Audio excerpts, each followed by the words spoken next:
In this tutorial we will show you the step-by-step process of backing up your Outlook.com emails, using the RecoveryTools Outlook.com backup tool. To install our Outlook.com backup tool, download it from the link in the video description.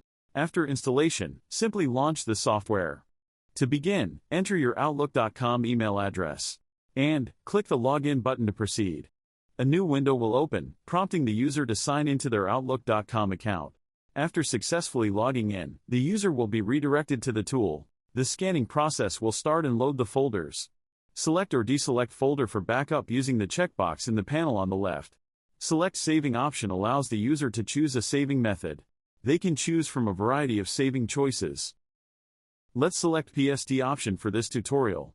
Users can also split PSD files into segments. They can choose the size from the box next to it. Destination path shows the location for the saved backup folder. Click on Change button to select the location.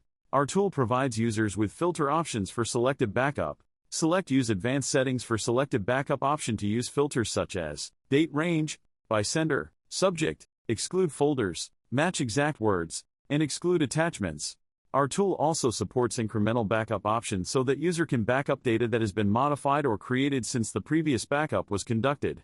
User can also use selective export settings for email folder option. Go back to backup option.